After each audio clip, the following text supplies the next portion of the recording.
Al-Fudayl ibn Iyad, one of the great Zuhad of the Tabi'in, he said, ما حج ولا رباط ولا جهاد أشد من حبس النفس من حبس اللسان.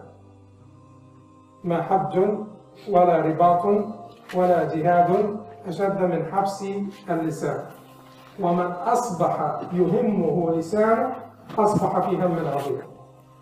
ما حج not hajj, ولا riba, nor riba, which is guarding the posts at the borders, ولا jihad, nor jihad.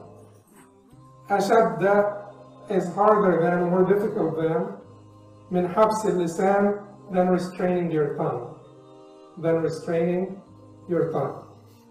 ومن أصبح يهمه لسانه, and he who rises in the morning, wakes up in the morning, concerned about his tongue, أصبح في هم عظيم. He would be much occupied. He would rise with great worries. Because you're afraid, the thing that you're afraid of the most is not, your supervisor at work, is not your enemy, is not, the neighbor who's, been bad to you. It is your own tongue. You're afraid of this the most. So if you wake up every day in the morning concerned about your tongue, you're waking up with great worries. Umar ibn Abdul Aziz, one time Umar ibn Abdul Aziz always surrounded himself with a company of scholars. He was one of the greatest scholars of his time. And he surrounded himself also with a company of scholars. So one scholar said in his company that I think that the one who الصامت عن علم كالمتكلم عن علم.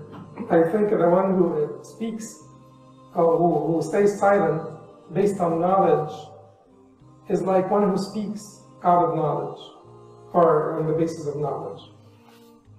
Then Umar ibn Abdul Aziz said to him, but I hope that the one who speaks on the basis of knowledge will be greater in the sight of Allah on the Day of Judgment than the one who stays silent on the basis of knowledge, because the one who speaks, his speech will be beneficial for others, whereas the one who stays silent, his silence will be only beneficial for him. Then the man said to him, وَمَاذَا عن فتنة الكلام أمير المؤمنين? How about the trials? So the scholar said to him, how about the fitna, the trials of speech, O Amir al-Mu'mineen?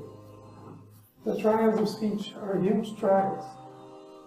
Because the trials of speech, fitnatul kalam, is not only that you speak that which is good. It's not only that you need to verify that what you're saying is good. It's not only that you want to verify that what you're saying is for the sake of Allah. But there is another trial here. Is that you need to be the first person to act upon this speech. Otherwise, people will benefit of this speech and you'll be thrown into the hellfire. That is a great trial. That's a great fitna for speech. So you want to verify that it is good. You want to verify that it is right. And you want to verify you're saying it for the right purpose. But thereafter, you'll be speaking all of this. You'll be speaking, giving da'wah, and talking to the people and so on. And you're bound by all of this, aren't you? You're required to uphold, what you preach. And that is extremely difficult, and it's extremely hard. So he said to him, how about the trials of speech, O Amir al-Mu'mineen? And then Umar ibn Abdul Aziz started to cry profusely. And Umar was given a speech one day, and then the people's hearts became tender, and they started to weep, and Umar stopped. And they said to him, why don't you carry on, so that we may all benefit? And he said to them the same thing that the scholar had said to him before. Inna al-kalama fitna. Speech is fitna. And then he said, فَالْأَحْرَى بِالْمُؤْمِنِ أن يكون فعله أكثر من كلامه أو أن يفعل لا أن يتكلم أو يكون فعله أكثر من كلامه. And it is more befitting for the believer to act more than to speak. And then he ended his speech.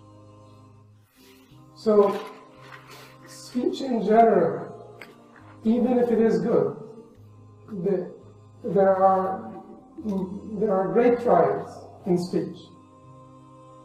Many phases, many stops, you should need to pause many times. You want to pause them to verify that it is good. Well, particularly if you're speaking about the religion, وَلَا تَقُولُوا لِمَا تَصِفُ أَلْسِنَتُكُمُ الْكَذِبَ هَذَا حَلَالٌ وَهَذَا حَرَامٌ لِتَفْتَرُوا عَلَى اللَّهِ الْكَذِبَ إِنَّ الَّذِينَ يَفْتَرُونَ عَلَى اللَّهِ الْكَذِبَ لَا يُفْلِحُونَ. And do not say to them, which your tongues ascribe, this is halal and this is haram, to fabricate lies against Allah. Most surely those who fabricate lies against Allah will never prosper. So you want to verify that it is correct, you want to verify it's authentic, you want to be speaking on the basis of knowledge, not ignorance. You want to verify that what you're saying it for the sake of Allah subhanahu wa ta'ala,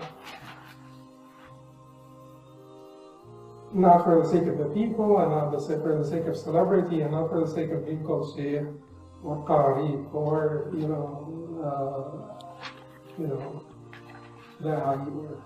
or any of that.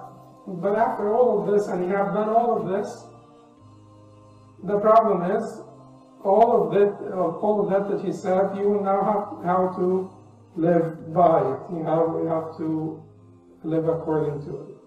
Otherwise, you will be benefiting the people with knowledge that you will be deprived of its benefit. So you may become قنطرة الناس إلى الجنة ويذبك في النار. You become a bridge on which people cross to Al-Jannah, and then you are thrown into the hellfire.